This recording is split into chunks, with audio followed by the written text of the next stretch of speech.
Hello student, क्या आप अपने एग्जाम में टॉप करना चाहते हैं या किसी कॉम्पिटिटिव एग्जाम की तैयारी कर रहे हैं? तो इन सब के लिए हमें एग्जाम देने होते हैं और एग्जाम में जो क्वेश्चन आते हैं वो हमारी बुक से ही आते हैं, जिसके लिए हमें अपनी बुक्स के सभी चैप्टर को पढ़ना और याद करना होता है। पर कभी कभी ये चैप्टर इतने बड़े और बोरिंग होते हैं कि इन्हें पढ़ना तो दूर, इनको देखकर ही पढ़ने का मन नहीं करता है। तो अगर आपकी भी यही प्रॉब्लम है तो स्टूडेंट, आज की ये वीडियो आपके लिए बहुत हेल्पफुल होने वाली है। सो स्टूडेंट, ये 5 टिप्स हैं। नंबर 1, सेट अ गोल।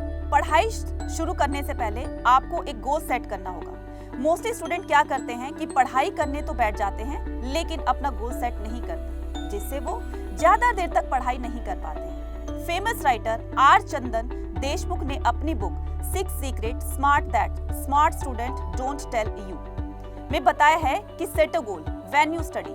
मैं आपको कोई बहुत बड़ा लक्ष्य बनाने की बात नहीं कर रही हूँ, आपको छोटे छोटे लक्ष्य बनाने हैं। जैसे मान लो, जब भी आप पढ़ने बैठते हो तो एक गोल सेट करो कि मुझे ये चैप्टर 1 घंटे में कंप्लीट करना है। ऐसा करने से होगा ये कि आपके ऊपर एक प्रेशर रहेगा कि मुझे इतने टाइम में ये चैप्टर कंप्लीट करना है। आपके पास एक डेडलाइन आ जाएगी।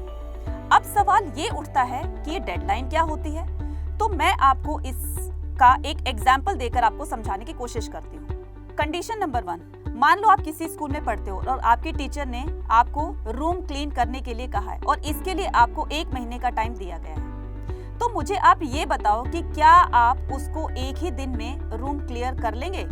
शायद नहीं, शायद हाँ। 5% स्टूडेंट एक ही दिन में क्लासरूम को साफ कर लेंगे, पर 95% स्टूडेंट यही सोचेंगे कि अभी तो 1 महीना है, बाद में कर लेंगे, और वो हर काम को कल पर टालते जाते हैं। काम हो तो जाता है। नाउ कंडीशन नंबर 2, अब उस महीने का आखिरी दिन बचा है। प्रिंसिपल सर को कल विजिट करना है क्लासरूम को चेक करने के लिए। अब स्टूडेंट क्या करते हैं, उसी क्लासरूम को एक ही दिन में क्लीन कर देते हैं। तो स्टूडेंट, इस कंडीशन में क्या होगा कि एक ही दिन में पूरा रूम क्लीन हो जाएगा। स्टूडेंट, जो काम 1 महीने में पूरा किया गया था, वहीं दूसरी तरफ उसी काम को 1 दिन में पूरा कर दिया गया। तो स्टूडेंट, इन दोनों कंडीशन में हुआ क्या कि आपको काम करने के लिए जो टाइम दिया गया था, आपने उतने ही टाइम में उस काम को कर दिया। पहली कंडीशन में टाइम ज्यादा था तो आपने उसको उस टाइम में पूरा किया। दूसरी कंडीशन में डेडलाइन दे दी गई थी और आपने उसको एक ही दिन में पूरा कर दिया, और उसे एक ही दिन में पूरा करने के बाद आपने वो रूम क्लीन कर दिया। इसे कहते हैं पावर ऑफ डेडलाइन। दोस्तों, इसी तरह आपको भी अपनी स्टडी में छोटे छोटे गोल्स बनाने हैं और एक डेडलाइन भी बनानी है, तो उससे आप अपने गोल्स को कम टाइम में पूरा कर लोगे। तो जो चैप्टर आपको 2 दिन में पूरा करना होता था, अब वही चैप्टर आपका 2 घंटे में पूरा हो गया है। अब बारी आती है पॉइंट नंबर 2, कंसंट्रेशन। स्टूडेंट, हमारा नेक्स्ट पॉइंट आता है कंसंट्रेशन, यानी कि फोकस। ये तो सभी जानते हैं कि पढ़ाई में फोकस करना कितना जरूरी होता है, पर बहुत सारे लोगों को ये पता ही नहीं होता कि फोकस करना कैसे है। स्टूडेंट्स, आपको एक बात जरूर नोटिस की होगी या आपको याद रही होगी कि कई बार क्लास में टीचर का पढ़ाया हुआ लेक्चर याद नहीं रहता, जबकि टीचर ने क्लास में उसको 2 से 3 बार अपनी बात को रिपीट किया था और समझा दिया था। पर वही अगर कोई सॉन्ग या कोई ब्यूटीफुल गर्ल अपना नाम या नंबर बताती है तो वो हमें जल्दी याद हो जाता है। स्टूडेंट, ये जस्ट एक एग्जाम्पल था, पर ऐसा क्यों होता है? ऐसा इसलिए होता है कि टीचर के लेक्चर पर हम फोकस नहीं कर रहे थे और आपका वहां इंटरेस्ट भी नहीं था। वहीं दूसरी तरफ ब्यूटीफुल गर्ल में आपका इंटरेस्ट था और उसके एक ही बार बताने से उसका नाम और नंबर दोनों याद हो गए। स्टूडेंट, आपने ये भी ध्यान दिया होगा कि मूवी के डायलॉग्स और सॉन्ग्स बहुत जल्दी याद हो जाते हैं, क्योंकि हमारा पूरा कंसंट्रेशन या इंटरेस्ट उसके अंदर था। मतलब अगर हमें कोई अपना काम करना है तो वो पूरे इंटरेस्ट और फोकस के साथ करना होगा। जैसे मान लो आपका कोई हिस्ट्री का चैप्टर है, वो याद नहीं रहता है, तो उसे कहानी की तरह याद करो। जैसे दादी नानी आपको कोई कहानी सुनाती है तो पूरी थ्योरी हमें याद हो जाती है। इसी तरह आप अपनी पढ़ाई में इंटरेस्ट पैदा करो। स्टूडेंट, फिर भी अगर कोई प्रॉब्लम होती है तो कमेंट सेक्शन में कमेंट करके बता सकते हैं कि आपकी किस तरह की प्रॉब्लम है। Point number 3, first read the chapter summary. Student, अब हमारा तीसरा पॉइंट है कि पूरा चैप्टर पढ़ने से पहले हमें उसकी समरी यानी कि सारांश पढ़ना होगा, ताकि आपको उस चैप्टर के बारे में थोड़ी सी जानकारी हो जाए। आप उस चैप्टर में क्या क्या पढ़ने वाले हो इससे आपको पता रहेगा। आप इस चैप्टर में ये टॉपिक्स पढ़ने वाले हैं, इससे आपको उस चैप्टर को पढ़ने में ज्यादा आसानी रहेगी। वैसे तो आजकल बुक में हर चैप्टर की समरी दे दी जाती है, पर अगर समरी नहीं भी दी गई है तो आप अपनी एक समरी बना लीजिए, जिससे आपको उस चैप्टर के सारे पॉइंट्स लिखकर एक समरी बनानी होगी। इससे जब भी उस चैप्टर को पढ़ने बैठो तो इन पॉइंट्स और इन समरी को पढ़ने के बाद चैप्टर पढ़ना शुरू करना होगा। स्टूडेंट, ये ट्रिक यकीन मानो बहुत फायदेमंद होगी, इससे आप जरूर अपना कर देखिएगा। इससे चैप्टर को पढ़ना और आसान हो जाएगा। तो स्टूडेंट, अभी तक मैंने आपको 3 पॉइंट्स बताए। कौन कौन से? पहला, डेली अपना गोल सेट करो। सुबह उठने के बाद और दिन कंप्लीट होने से पहले जो आपने गोल सेट किया था, कोशिश करो कि वो गोल पूरा हो जाना चाहिए। पॉइंट नंबर 2, सबसे जरूरी बात थी कंसंट्रेशन की। तो जो भी आप पढ़ने बैठो उसको पूरे फोकस के साथ पढ़ने बैठो।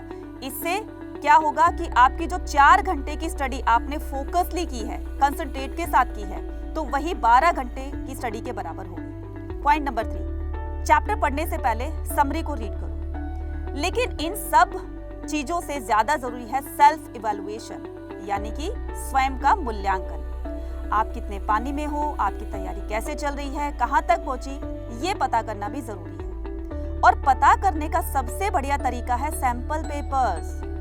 लेकिन अब सवाल ये उठता है कि सैंपल पेपर के लिए कौन से बुक ले, और मार्केट में तो अलग अलग बहुत सारी बुक्स मिलती हैं। तो स्टूडेंट, इसके लिए मैंने खुद एक रिव्यू किया है, और वो सैंपल पेपर जो है जिसमें क्वेश्चन नंबर ज्यादा होते हैं, जिसमें क्वेश्चन ज्यादा होते हैं, तो आप उसको रिकमेंड कर सकते हैं। फॉर एग्जांपल ओसवाल हो गया, या बहुत सारी ऐसी बुक्स होंगी जिसमें आप अपने क्वेश्चन की प्रैक्टिस कर सकते हैं। Point number 4, study according to your syllabus.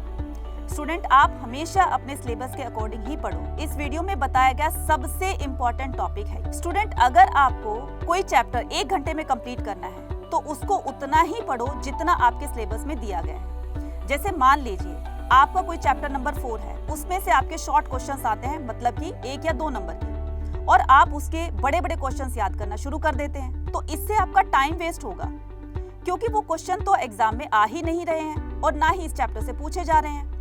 इसलिए किसी भी चैप्टर को जल्दी खत्म करने के लिए आपको अपने सिलेबस के अकॉर्डिंग ही पढ़ना होगा, और हो सके तो पीवाईक्यू को सॉल्व करके देखिए, क्योंकि पीवाईक्यू के बहुत ज्यादा चांसेस होते हैं कि वो क्वेश्चन हमारे एग्जाम में आ जाएं। और इस चैप्टर से कितने क्वेश्चन आए हुए हैं तो फटाफट से उनको टिक कर लीजिए, इससे आपकी प्रिपरेशन और अच्छी हो जाएगी। Now point number 5, work harder और स्मार्टर। स्टूडेंट, आपने ये तो सुना ही होगा, वर्क स्मार्टर नॉट हार्डर, यानी मेहनत नहीं चतुराई से काम करो। लेकिन मुझे इसमें कुछ कमी लगती है, क्योंकि हार्डवर्क करना बहुत जरूरी होता है। बिना हार्डवर्क के तो कोई इंसान सक्सेस हो ही नहीं सकता है।